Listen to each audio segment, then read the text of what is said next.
Welcome everybody to the Reconnect Self podcast, the show that helps you reconnect with what ultimately brings you joy. My name is Scott, I am your host. I am a filmmaker and I'm here with my wife Tracey, who is a counsellor. Hi babe. Hi.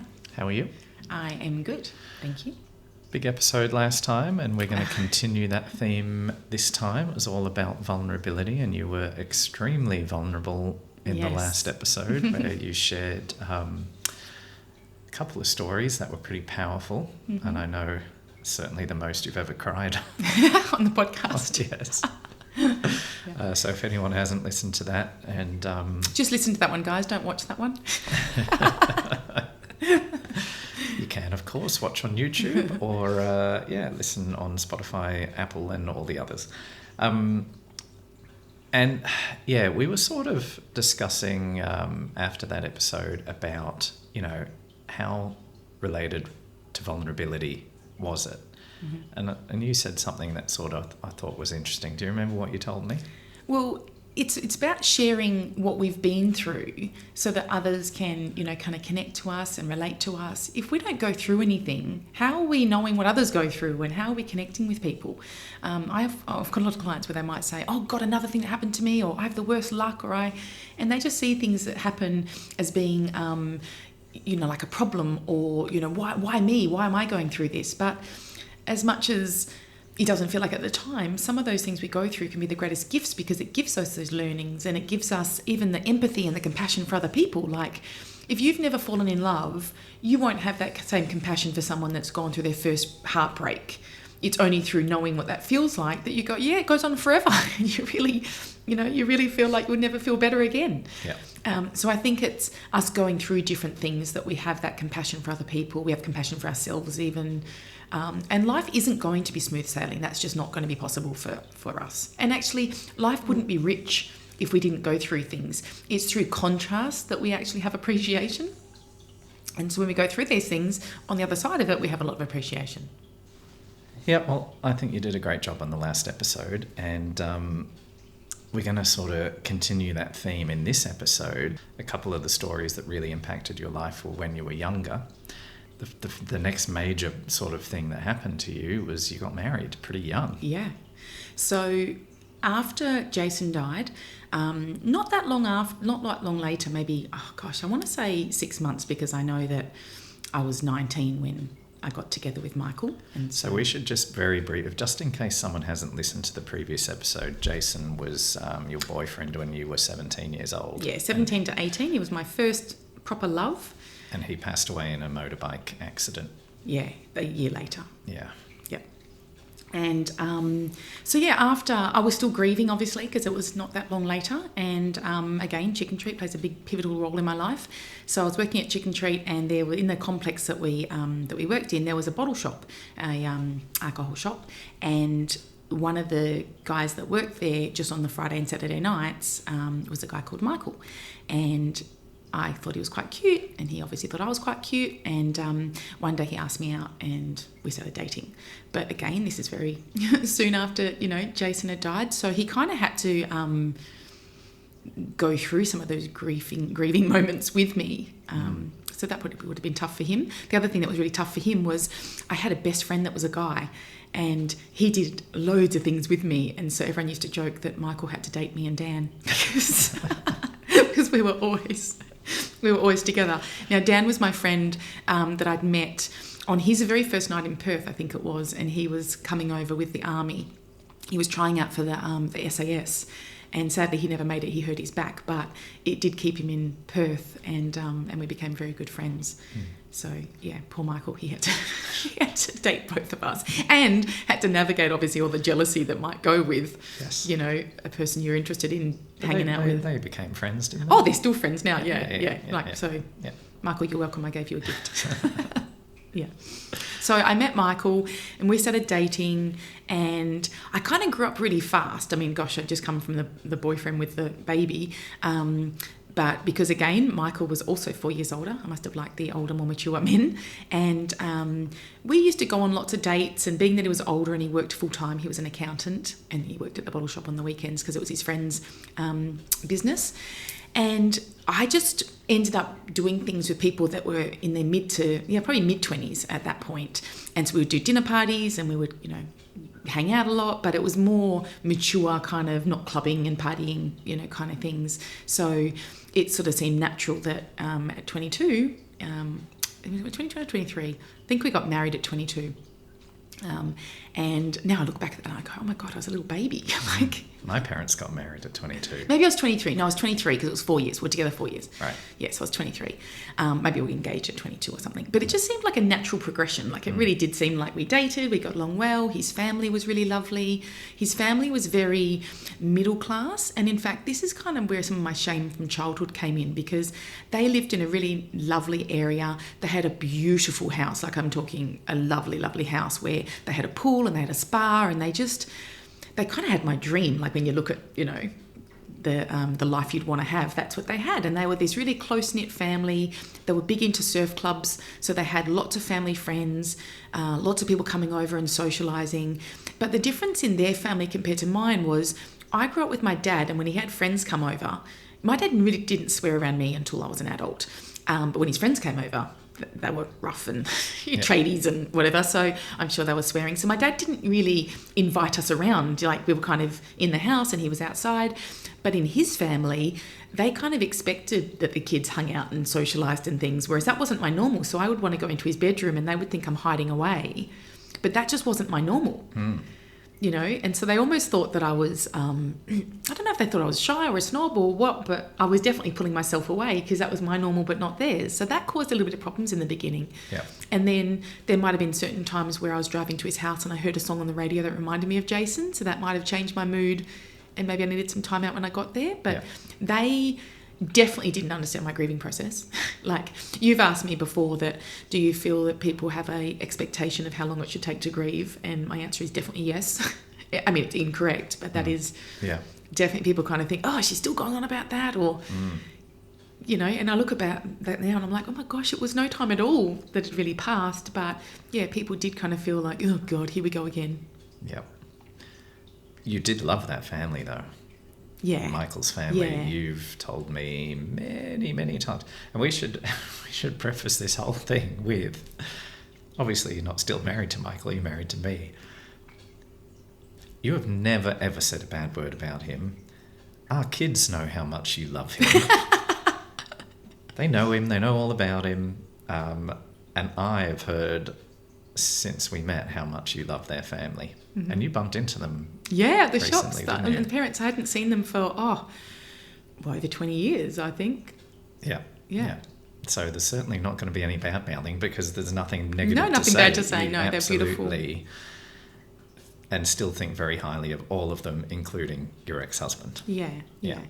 So they were a lovely family, and they actually gave me a lot of role modelling of what I wanted for our family. I didn't know that was going to be our family at the time, but they used to go to Bali a lot, and I used to love the idea that they'd go with their surf club friends. So the parents had the friends to hang out with and chat with, and the kids all had their buddies to play with. And I just loved the idea of that. Yeah. And funnily enough, that's definitely what we try to do when we came now. But that came from Michael's family. My family, we only travelled within the state. We didn't have the money to go overseas. Did. I mean, as we talked about in the previous episode, you lived with a single dad. Yeah. My dad had even given up the master bedroom, so my sister and I shared a room, but it was the biggest room. Yeah. And he had a smaller room. Yeah. So, he did try and do his best to accommodate everybody. But, obviously... We have gaps in our childhood, despite everyone's best intentions. Yeah. And we've told him many times how good a job he did raising you. Yeah. So I met Michael's family, and they were really lovely, and we got married. And it's funny because you often say to me, when was it that you knew that maybe Michael wasn't the one, or you had those doubts and things like that? And this isn't something that I thought was a big red flag until later when I reflected on this. But I remember us driving away from the ceremony and going to get the photos, and I was in the car just with Michael and a driver, and in the limousine that was next to us was all the groomsmen and all the bridesmaids, and that best friend that I had, he ended up being what we call a bridesmate. Yes. So the funny thing about that was Michael's family was quite traditional. Yes, traditional is a great word. And so when I said I wanted to have a bridesmate as one of my groomspeople, Michael's mum was a bit I don't know how to word that. Shocked, put out. She wasn't a fan. But I stuck to my guns, and he was one of my bridesmaids. But funny enough, I think a celebrity did it like a year later or maybe 6 months later. And then she was like, oh, Tracey and Michael did that. So she thought we're on the forefront of it. So then it wasn't so bad. But trying to get it across the line, yeah. And again, I'm 22 and I'm planning this wedding, 23 when we got married. So I was quite young, and I was probably very influenced by Michael's side in terms of the wedding and the bits. But to be honest, that was fine. I was not pushing for anything that didn't happen. Like I was happy to go along with whatever. Yeah. Well, take us back. You were about to tell a bit about the car, which I do think is very telling of how you felt when you were in the car with him. Oh, sorry. So yes, I'm looking over at the bridesmaids and the groomsmen, and I could see them all laughing and having fun because there's so many of them in there. And I remember thinking, oh, I want to be in that car. Yeah. Yeah. And you've told me that a few times, because I guess one of the sweeter things you've said to me is when we started dating, you didn't want or need to be with anyone else. Yeah. You were happy to hang out with me. Yeah. Whereas obviously, as an amazing person as Michael is, there just wasn't that same connection maybe for me. Yeah. Yeah. Because also on my honeymoon, and funny enough, when I mentioned about the I Have a Tiger song from the previous episode about, Jason giving me symbols, I remember being on my honeymoon, actually the night before the wedding, and that song came on, and again, I knew he was there. And then on my honeymoon, we were at the airport, and there was randomly a game show at the airport, and they had a question about I Have a Tiger, or the song came on, or something significant happened where I was like, oh my gosh, all these significant moments, he always sort of showed up. But yeah, I never, on that honeymoon, I remember my bride's mate had flown over from Queensland to be in the wedding, and so he was still in Perth having a bit of a holiday. So my friends were messaging and sort of telling me what they were up to, and I remember being a bit jealous that they were doing these things. And I'm on a honeymoon. I'm in Phuket. I'm, Singapore. I had a lovely time, but I was thinking, what am I missing out on? Which is not a good sign. No, and I didn't really realise that. But I also think that at that point, I was studying social work, and I now realise, and I sort of realised it at the time, but because you're learning all these things as well, you're wanting to put them into practice. And so I think early into our marriage, where I was working, which was like at a vacation care, looking after kids on the holidays and before and after school care, there was lots of staff around my age, and it was a fun vibe and everything. And I think that I was just, because I'd settled down so much in the dating part of our relationship, I was kind of ready to party again. Yeah, okay. Yes, I do remember you saying that. Yeah. And so, I would go out with my work friends and, just that energy and that vibe. So I think for Michael and I, it also might have been a timing issue in terms of where I was at in my life. Yeah, well, you were early 20s. Yeah. And yeah, so while I was studying, I was working. And none of your friends were married, I assume? No. Yeah. No. Well, so that would have played a part. Yeah, and everyone's wanted to go out clubbing and things. And he was always good and up for a party and bits and pieces, but he obviously worked full time. So he was in a very different stage, kind of with that. Yeah. And it was at this vacation care that I met loads of good friends, but there was a girl there that I was just really drawn to. She had a bit of an X factor about her, and I got a crush on her.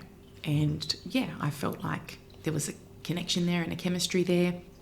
And initially it became a bit of a joke between Michael and I, and, I kind of would test the waters and sort of see how he'd feel if I was to make out with her and I can't believe I'm saying this now, but yeah, that's what I was doing. I was trying to just see if he would be open to that. And because it's such every guy's fantasy, 2 women and whatever else, I think he was a little bit open to it in a certain way, but obviously he hadn't really thought through all the details of that. But he did give me a little bit of a loose green light for just a make-out kind of thing. But that was, unfortunately, the downfall of our relationship, because once I started, fancying her and spending more time with her, I definitely grew a connection with her and was really infatuated with her. So then you're in this weird position of being in a marriage. Yeah. And my head is out the door. Yeah. And then I'm wanting to do as many things as I can, both with those friends from my work as well as with her. And he's really on the outer, of all of that. Yeah. And through no fault of his own. Oh, no fault of his own at all. No, not at all. It was totally my doing, which is why I've never said a bad word about him, because he's never done anything bad. Yeah. Yeah, he was very understanding and very loving throughout this whole thing. And so it ended up being that I wanted to end the marriage and pursue a relationship. Her name was Brooke, and he was devastated. He wanted to work on the marriage. He wanted to, work through it, but I just didn't.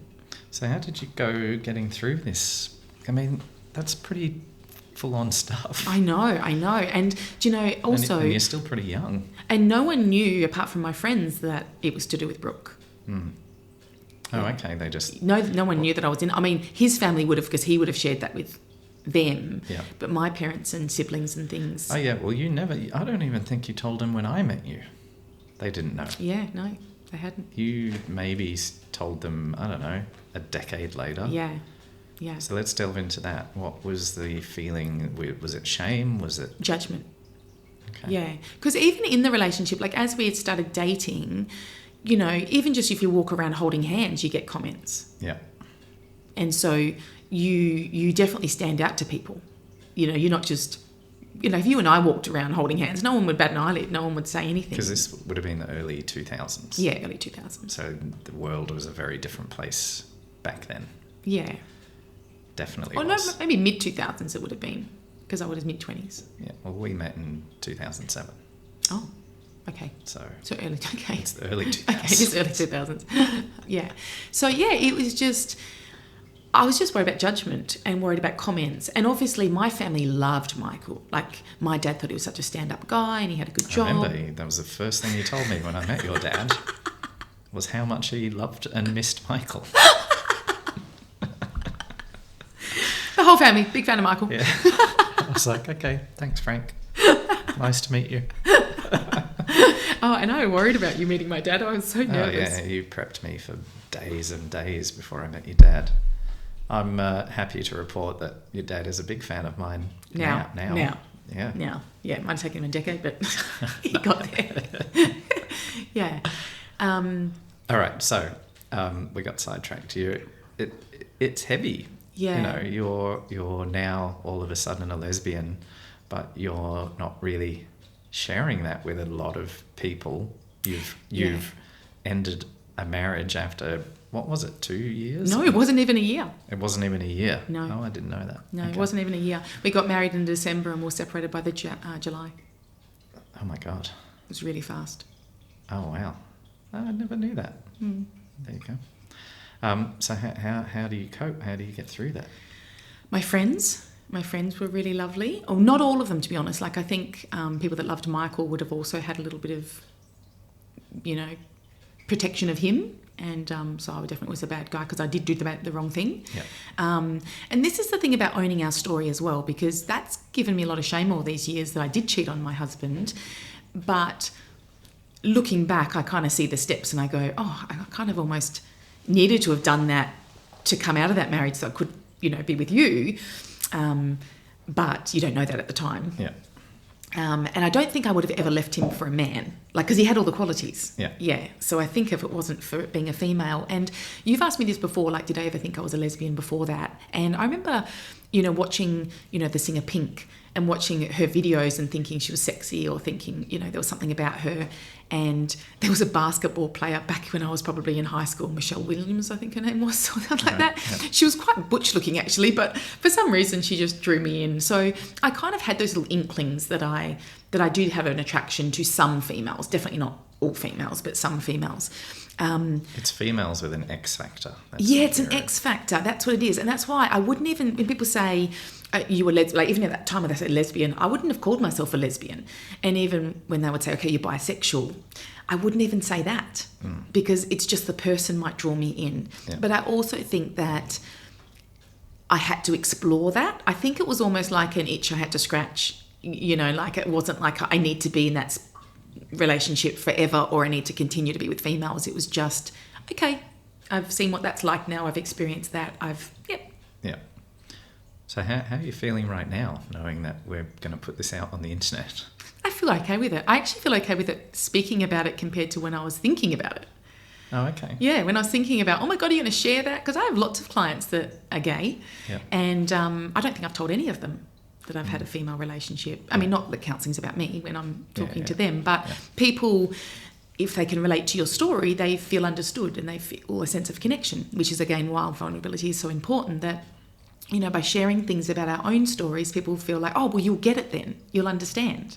Yeah. And going through that relationship, because it was quite a long time. It was like about 4 years on and off, you know, that we dated. Yeah. And when I say on and off, because that also seems a pattern with some gay relationships where it can be, you know, on, off, or they always joke about, especially lesbians, I don't know if this is the case with men, but that they'll move in straight away.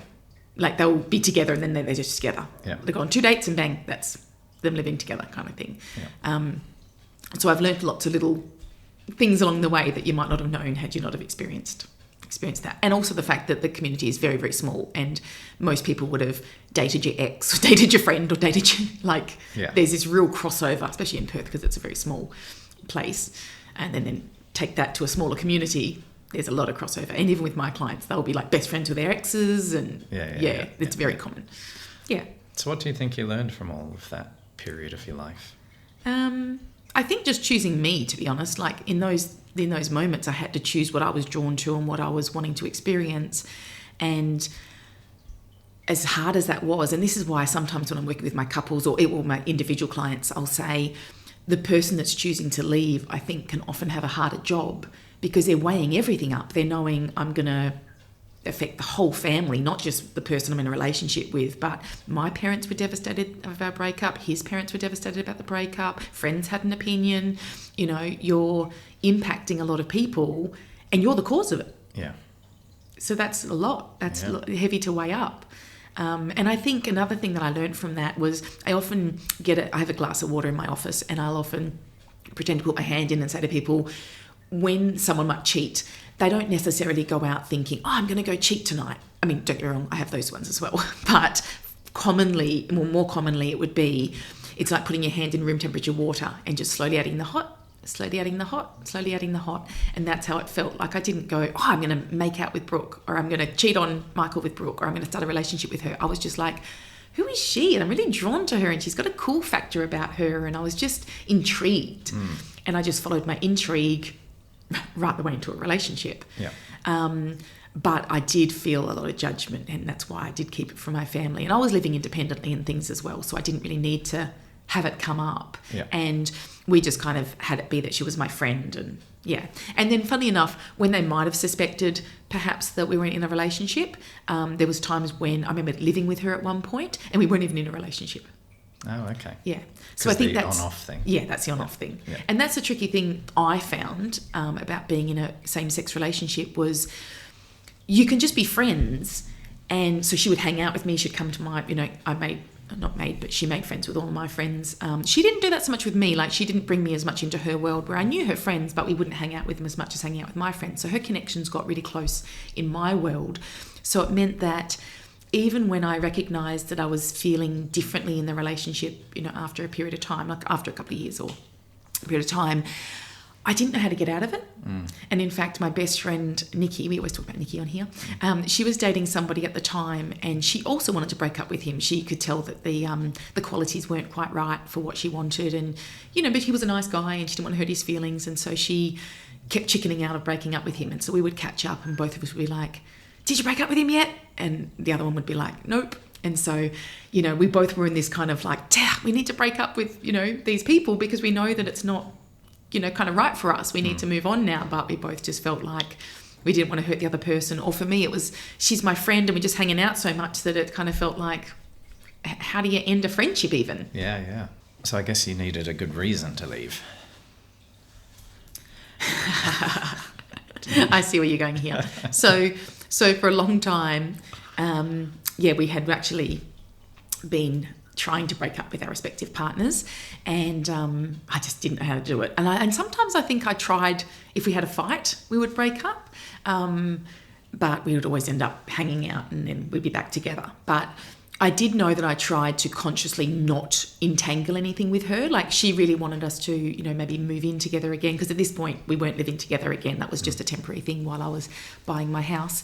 And so once I had my house and you know, we were obviously spending time together at each other's houses and things, she would want to take the next step or, you know, even combine money in certain ways. And I just always thought, nope, I just need to make sure nothing's entangled, because I knew that and did you know that's because you wanted a more traditional family and you wanted to have kids? And yeah, I think it was that. I think I didn't see myself being with a female forever, whether that was her or somebody else. And again, I felt like, and this sounds terrible, you know, when I said about itch to scratch, I don't mean that she had to be that, but I think there was something in me that needed to explore that, and then it felt complete. Okay, well, I guess the end of that story is you met me. Yes, I met you, and then I broke up with her literally the week later. Yeah. And then things moved pretty fast with us. Can I tell you what? This is Scott's famous line, I have to tell. So I was going to let this slide. No, I'm definitely telling this. So again, I'd been trying to break up with her for, I want to say 6 months, a long time. And we'd gone to this, actually, she didn't come to this party. She wasn't feeling very well that night. And I'd gone with my friends, and that's when I met Scott. And nothing had happened with us. We were just chatting, like very friendly. But we were talking about travelling, and I was obsessed with travelling. So I was talking about travelling a lot with you. And again, it wasn't even a flirty vibe. It was just... I was trying to flirt. You weren't. No, I don't remember flirting at all. I just like a chat. So I would have just been chatting.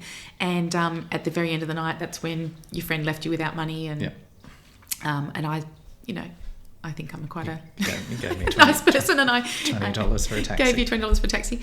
And he was only up the road. It wasn't very far. And I was happy with you to just keep that money. I didn't need you to give that back. I was like, no, you just be on your way. That's fine. But at the very end of the night, you'd sort of said to me, oh, so are you single? And I said, no. And you kind of were shocked because I'd been talking to you all night. Yeah, we've been talking for hours. Yeah. And this is his line. He goes, how not single are you? Best line I've ever said. I've never been asked that before. And I said to him, do you know what? I'm about as close to nearly single as what you can get. Yeah. And I guess that gave you the green light to get my number from my friend. Yes. And that gave me I need to get on with this. I can't be keeping this going anymore. Yeah. So, yes, unfortunately for Brooke, I took the next opportunity I possibly could to break up with her, which would have felt like a shock to her because it probably would have felt like it came out of nowhere. Yeah. Yeah. We get married, have a baby. Very fast. Like, I want people to know that all happened. Yeah, it was insane when you look at it now. Not insane, it felt we were 29. Yeah. And then, we obviously started dating. And I remember a year later, we did a big overseas trip. So you came and met my friend and I in America. We'd done Canada first, and then you came and met us in America. And we did some in America together. And that was actually my big test for our relationship, of how we could get along and how we could travel together, and money, because also you remember my childhood with money. So needing to have someone that gels with me financially and things, which obviously you did, because that's why we're here. But yeah, that was a year. And while we were on that trip, one of my roommates, I had 2 roommates at the time, and it was in my house, he said he was going to move out, which was perfect timing because we'd just been talking about maybe you moving in with me and you renting out your unit. So that worked out to be perfect timing. And so then he moved out and you moved in, but we still had one roommate. Yeah, that's when we lived with Casey. Yes.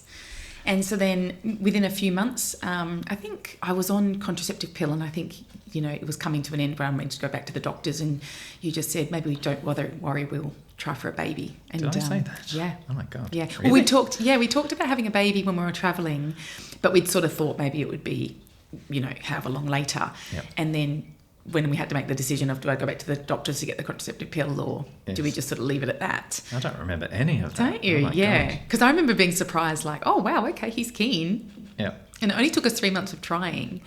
Yeah. No, that was good. So we had our first son. The next kind of big, because a lot of these, the stories that we're focusing on in these 2 episodes is major things that have happened. That can impact you and have a lasting effect if they're not dealt with as well. Yeah. So the first birth was, I guess, as good as it could be. They said it was textbook. Yeah. You know, it was 12 hours. But we want to focus on the birth of our second child. Yeah. Because that was not textbook. Well, for me, it probably was. It probably was, but in terms of my experience. How you felt about it and what happened to you. So why don't we just jump straight to that? Okay. Because that has it did impact. trauma. Well, it impacted me. And so what it was is I, from my experience with my son, know that when I labour, I feel a lot of contractions before I've had much dilation. And so I really, really feel those contractions, early on. So I was in a lot of pain with her. And I had a midwife in the room, and they would say to me, we'll check you in an hour to see how far you're coming along. And I remember being so much pain because my contractions were coming really quickly. And I was just waiting for this hour to be up that they could check me again because I wanted to get an epidural. And they said, you can't have an epidural unless you're a certain amount of centimetres. Yep. So anyway, the hour was up, and then this big team of doctors came in, and I was in so much pain, I don't actually really recall the reasons for this, but they did not check me. Yeah. And they said to wait another hour. Yeah. And you were devastated. Devastated, like all the emotions, because there's a midwife there. Like if the doctors were busy, that's not their job anyway. It's the midwife's role. She's with me the whole time, but she didn't feel like she could check me because the doctors said, check her in an hour. Yeah. So no one checked me. So I had to go through a whole nother hour with pretty much I think I had gas and air. It was the gas. Yeah. And it was excruciating. And then maybe they gave me pethidine as well. I can't remember. But they didn't give you much. It was the gas. You were in a bad way. Because I was so close together. Like I feel like I'd recover from one and then I would have another battle of another one. Yeah. And this had gone on for hours, Yeah. because again, my labours are quite heavy early on. So finally the next hour passes and they go to check me. And then I don't know if they broke my waters at that point or I It was all very fast. Yeah. But it was basically, you tell it. But someone checked me. I think it was a student that checked me. And then I saw her face. So then she calls the midwife over and they check me again. And then they said to me, it's too late for an epidural. At which point I start panicking. Now, with contractions, you really need to concentrate on your breathing to get through those. And I'm on gas and air too. So I need to time the cycle of me breathing that in. So I missed a cycle and I was all panicked and in pain and all the rest of it. And the to her credit, so this is a good thing, she almost verbally slapped me, almost like, get a hold of yourself, this is happening, which I probably needed because I was freaking out, like this is excruciating and now you're telling me we're going to go ahead and push without any epidural. So that was horrendous. But anyway, luckily, she came out in 7 minutes. Yeah. Whereas Tommy, oh my goodness, I think that was half an hour worth of intense pushing. The epidural had worn off anyway. Yep. So this was really, really quick. But it actually had a really lasting impression on me. Like I was... You were angry. I was angry, and I was angry at you because I felt like you didn't speak up for me. You didn't have my voice, and I couldn't have my voice. My voice was taken with those contractions. So I felt so powerless, and I felt so... How dare they? Yep. How fucking dare they say, no, don't check me? What did it matter to them? Yeah. What will this get? That just riles me up even now. Yep. So that really impacted me so much that when we went on to have Amelia, we went private. I said to you, I don't care how much it costs. No one is ever making me feel that powerless again. Yeah. And it did impact us. You were upset with me. And I don't even think I knew how deep that was for a while. Like it was... Significant. Yeah. And it took a while years to get over. Yeah, I don't even... I'm trying to remember how we got over it. Like once I finally realised how angry you were with me, which I think was years later, or at least a year. I still don't remember how we actually got past it. It took you a long time to forgive me. Because from my point of view, I was still pretty young. What age were we then? Maybe 32? 32, 33.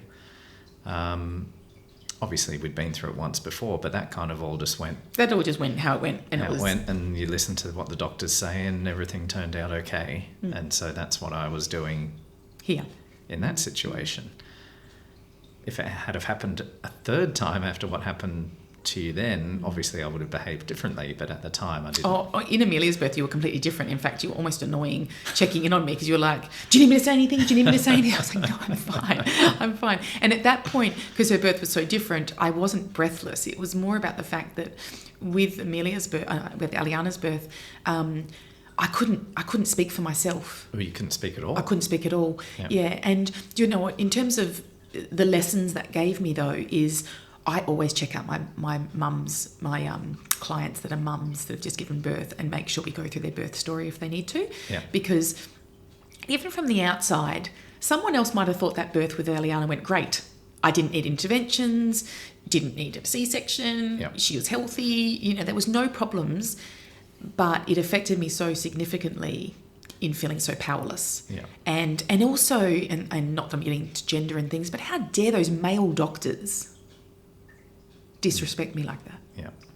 Yeah. So how did you finally deal with that? Well, do you know, deal funny with it? enough, I did my EMDR training and we're trying to think of things that you could do as an example that wasn't kind of too personal because you're doing it in groups with people that you don't always know. And I thought, oh, that's a good one for me to do. And I did EMDR on that. And I didn't know at the time it was going to work, because at that point we're just practicing. But I think it definitely shifted it. Oh, yeah, you definitely got over it. And for those who don't know what EMDR is, just quickly. So it stands for eye movement desensitization and reprocessing. So it's a technique that therapists can do that helps with processing trauma and PTSD, but it's using your eye movement in a way that sort of is similar to the REM part of your sleep when you go to bed at night, and it processes things in a certain way. So it kind of puts you almost in a state that taps into your subconscious a little bit. And how many years after that birth did you do that? Oh, well, it was I only did EMDR training about 3 years ago, so probably I carried the... So 10 years. Oh, sorry, that was only... Yeah, 10 years it would have been. Yeah, carried that. Yeah. Yeah. And so, I always make sure I check in with my clients about birth stories, because what tends to happen is people will go through whatever experience it is, and then all of a sudden they're a new mum, they've got a newborn, they've got all these demands on them that they put themselves last. That's not them going, oh, let me go and process my birth now, even though they're carrying that. Yeah. Yeah.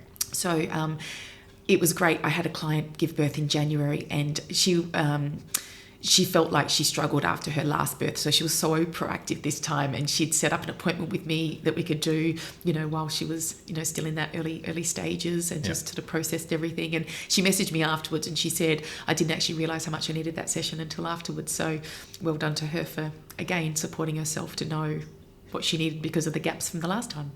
So what would you say to any listeners who are pregnant or have a similar sort of birth story to you? Go and process it. Go and look at it from what you experienced at the time and try and release the energy that was, around at that time. We talk about our body keeps the score and our body holds things. Like I was still holding all that energy, towards those doctors. And obviously that's why I made the decisions I did around Amelia's birth, to empower myself. Yeah. Well, let's move on, because this is the last story we're going to share, and it's to do with Amelia, who is our youngest child. Yep. And it is not to do with the birth, it's to do with straight after the birth. Yeah. Do you want to tell the story? Yeah, so she was a different kind of delivery. All three of my babies were very different in their deliveries, and hers was fine. There was nothing in there that worried me, but she didn't put on weight, so she came out at quite a healthy weight. I think she was 8 pounds. Yep. But she regained her birth weight, like when they dropped their weight initially. She regained that, but then she was really not putting on weight. But she seemed to be feeding okay. Now I breastfed the other two babies, and she seemed like she was. But she did look weird, remember? She looked like an alien. She had a big, massive head, but a tiny little body. But I reckon that was later when she wasn't putting on the weight. She didn't come out like that. No, that's what I'm saying. When she later on when she wasn't putting on the weight. Yeah. Yeah, she did look underweight. Yeah. So we didn't know what was going on because she looked like she was feeding, but she would just get sleepy and she would kind of be content. Yeah. So I had enough milk. Like I always worried that I wouldn't have enough milk, but that wasn't the issue. But she would just have how much she would have, and then that wasn't enough. So we went to the doctors, like just our local GP, and now this lady does not have children, I know this, but at the time I had to remind myself of this. Don't say her name. I won't say her name. No. And she wouldn't know the damage that this comment could make. Yeah. But she unwrapped Amelia from her wraps and took her clothes off so she could weigh her. But she had her in her arms, and I'm holding my hands out with her in my arms, and she looked down at her and she said, "Oh, you're starving, you poor darling." They were her words. Yeah. To a new mum. Yeah. Yeah. So luckily I wasn't a brand new mum. I'd had 2 kids that had survived and healthy and whatever else. But I just imagine that comment being made to someone that was a first-time mum and how that would make them feel. Because for me, I could be like, you're an idiot. You know, she's not... I mean, it still cut you, and you can tell you're upset now thinking about it. Yeah. What are you feeling now? It's a tricky one because she didn't mean to say that to impact me. But we've got to be careful with our off-the-cuff comments. Yeah. Because that can do damage. Yeah. So that was just a tough period for us because she wasn't putting on weight. We were having lots of interventions in terms of people wanting to check on us, and obviously we wanted that. We wanted her to be well. But we'd gone out and bought scales, like newborn scales. We'd never even needed to bother with these things before. And I was expressing so that she could then have it in a bottle. And well, you've missed a big part of the story is we had to go straight to the hospital. That wasn't straight away. Wasn't it? No, I think it was she was about a month old. She was about a month old. When she still wasn't putting on weight. Oh, okay. Yeah. Because it was in the December. Oh, okay. Because I have some anger around the hospital. Yeah, you should. No, so that was probably 3 to 4 weeks later. Right, okay. Yeah. So she just, for this whole month, wasn't, putting on weight, and... it was stressful. It was very stressful, but it was also putting a big stress on our marriage because, and we've talked about this, but you were making comments to me like, maybe you shouldn't go out as much, or maybe you need to, I'm quite a busy social person and I had 2 other kids and I have to go to school pickups and I have to, get on with life. But you were thinking that was impacting the feeding. Yep. But I was, trying to explain to you, no, she just doesn't take any more than she takes. Like, I've got the milk, it's not affecting my supply. She's perfectly content in the environment that I'm in when I'm feeding her, but she still wasn't putting on weight. But because you were looking at all options and possibilities, it can feel a bit like I'm doing something wrong or I'm not doing something correctly. So there's a lot of worry of judgment. Yeah. Yeah. Yeah. I remember. Have you processed this? Because you're this is the most upset I think you've been. Probably haven't talked about it slowly. I think it's because of the new revelation that we got recently. What? About the tongue tie. Oh yeah. Well, okay. Well, let's get to that. Mm-hmm. So she wasn't putting on weight, and then at one point, I don't know why we ended up going to the hospital, but we were recommended to go. Someone told us. Yeah, someone told us to go to emergency room, went to the hospital, and we got taken through really quickly because she was a baby, and obviously they're concerned about babies. So she would have only just been just over a month old, and they put her under those hot lights. So you can take over here because this is your trauma. This just drove me nuts. So they're big, massive heat lamps, and they're right on top of a little baby. And it's just in a nappy. Yeah, they'd stripped her down. She was just in a nappy. Left her there for... hours. Yeah, ages and ages. And then decide to take her temperature, then say she has a temperature, and then said, yep, we've got to book her in. Got to admit her. And so they admitted her for 3 days. And I'm like, I'm sure I said it. You did. She's been under these heat lamps for 2 hours. Yeah. Of course she's going to have a temperature. Yeah. You've just baked her. Yeah. I was livid. Yeah. And then the doctor wanted to put, I think, a catheter in her. And the paediatrician that came round, he was doing a poor job. He was missing the spot. And she was screaming. Oh, yeah, and again, the powerlessness of watching your baby scream and scream and scream. And then there was a nurse standing back. And then finally, after the 3rd attempt, she said, would you like me to try? And she got it in first time, and Amelia didn't even cry. Yeah. And when the guy left the room, the doctor left the room, she said, we're kind of used to old ladies with prolapsed vaginas and bits where things shouldn't be in the right spots. And, we're used to looking in different areas than their textbook, whatever. Yeah. But I just remember thinking, thank God she stepped in and he didn't try and keep doing that because he was in the wrong spot and he was causing my baby distress. But another part was like, damn it, why didn't you just do it from the first bit? Obviously she's doing the right thing in terms of rankings and who's in charge and whatever else. But man, I remember feeling like... Yeah, it's a horrible feeling when your baby is, distressed. And you have that kind of powerless feeling because, these are experts and, supposed to know what they're doing.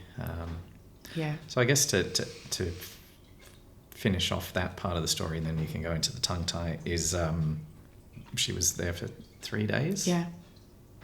And then after that, I remember things got better because we were We were just bottle feeding then. Yeah. I stopped breastfeeding. I think I pumped for a little bit, but of course your supply changes when you're not having a baby. Stimulate your supply. So yeah, very quickly I wasn't able to sort of breastfeed her, which was really disappointing because I felt like with Aliana I'd done 5 months, which was longer than what Tommy had 3 months, which was more of a supply issue. And so I really felt disappointed that I couldn't do that. But to be honest, the stress of all of it had been so horrendous. And trying to feed a baby, then pump so that you've got more to give her in the bottle, all of those things, it was exhausting. Again, I've got 2 kids that I'm still parenting. And that was probably the hardest point of our marriage. Yeah. We would have been snapping at each other. I would have been hormonal, of course, because of everything I'd just been through. I vividly remember we were sitting in bed and we basically just said to each other, I don't really like you. Mm-hmm. And you said the same thing to me, or vice versa. I can't remember who said it first, but we both agreed that we didn't like each other.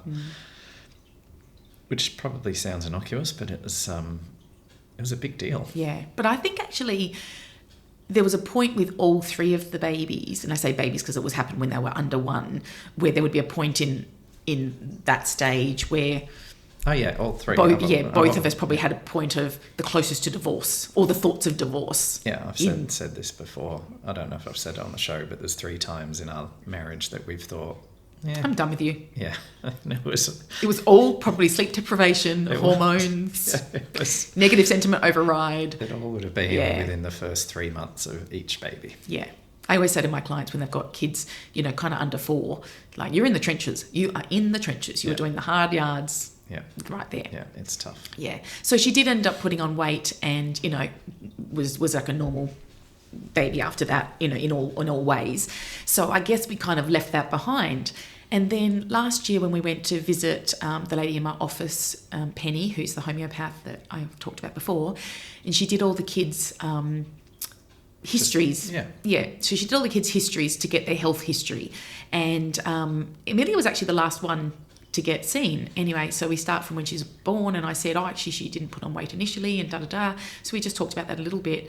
And she said, I wonder if she had a tongue tie. And then she goes, Amelia, just lift up your tongue. And she looks at it and she goes, yep, she got a tongue tie. And I said, what?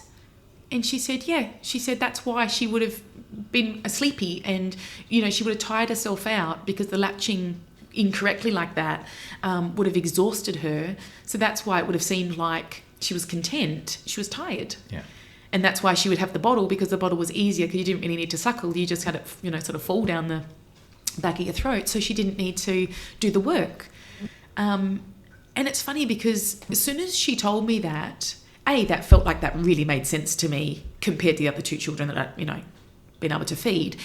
But then I started messaging my mother's group friends who remembered that time. I remember being in a pub. I'm going to cry now. I remember being in a pub with my friends during the day, and there was only 2 of us that went on to have a 3rd child, so everyone kind of had their kids maybe in school at that point. And they were so beautiful with me, supporting me about Amelia. So they went through the journey with me. So I shared on the group chat we have about her having a tongue tie. And as I was writing it, I was feeling this energy that I didn't know I still had around that issue. And I was fucking angry. Like, you all made me feel like I was doing the wrong thing. And it was never to do with me. And she struggled because of it, because it wasn't picked up. Yeah. So that was really hard. And this is recent, guys. This is like... Oh, yeah. A couple of months ago. Yeah. Yeah. But it just goes to show that if you don't go back and look at these things, you don't really realise how much energy you can still have around them. I was really surprised at how much it impacted me when I thought about that time in our lives. Because, like I said before, we tend to just get through things. We just kind of go, that's in the past now, let's move on. But the energy around it, and again, I would have around that time probably been very upset, but have to shove that down because I've got a baby to look after and, 2 kids to get on with raising. Yeah. So, yeah, that was really big news when we found out about the tongue tie, and it turns out Scott has a tongue tie. So when we invited him in the room and we told you the story, she said, let me check yours, and then straight away she saw yours and said, you've got one too. So are you going to do more processing of this one, or do you feel this one I have to do some EMDR around. Yeah. Yeah. or a breath work, either way. But I just need to get the energy from that out of my body. Well, that's probably a good little segue into, you want to just quickly talk about what you're doing now around your breath work? In terms of my training? Yeah. Yeah, I'm going off to Bali to do some breathwork training next month. So on my psychedelic course, which I have mentioned in previous episodes, they did a day of breathwork, which blew my mind. I really thought that obviously psychedelics are pretty amazing, but when I saw what happened in that room for breathwork, I was like, okay, that's equally as powerful. I really am excited to learn to use our breath to process trauma. So the long-term plan is that once you're all qualified, you want to do some breathwork events? Yeah, definitely. Yeah, that lights me up so much. The contentment that people have after releasing all that energy that's been in your body, it's so healing. Yeah. It's so powerful. So that lights me up like nothing else. Yeah. Well, speaking of events, we have had a few months off. We don't do our retreats in summer. We like chittering when it's lush and green and it's been raining. How many have we got this year? 3. Which I think is May, August, and I think October. Yeah. It's on the website if you want to check out the website, traceyquayle.com, and come along to one of our Reconnect self-retreats this year. We're excited to have 3 already in the books. And we have our relationship retreat also in June and I think August, and we might schedule another one for towards the end of the year, but we've got those ones running and open at the moment. And we'll get back to doing our beach breathwork. Yes, we'll sessions. do beach sessions, and we also have a plan of getting Tina on. Yes, my co-creator of the relationship retreats. We're going to have her on so she can talk to us, or we can talk together about the relationship retreat and how that came about, and what we love about it. Yeah, beautiful. All right, well, very good job. I know the last couple of episodes have been pretty heavy for you, and you've done very well, and you should be very proud. Thank you. Is there anything else you want to say about vulnerability before we wrap up? Just really that this is how we connect with people.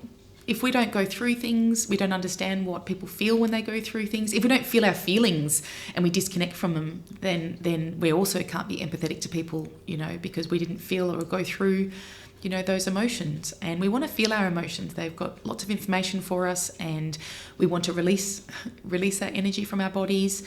And also, the more that we slow down when we tell our stories, we connect up to our emotions.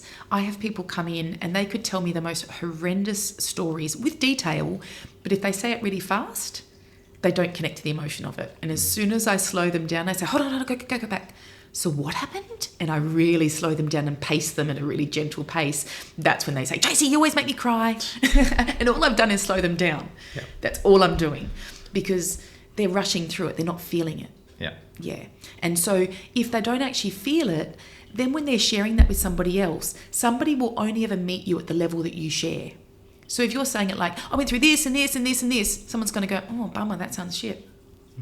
But if you've gone into it and you've really shown that vulnerability and you've had whatever emotions come up with it, if that's what's happened, then it's much more likely that someone's going to soften and come right down to that level to be supportive of you. And that's where connection can be made. That's where healing can happen. Yeah.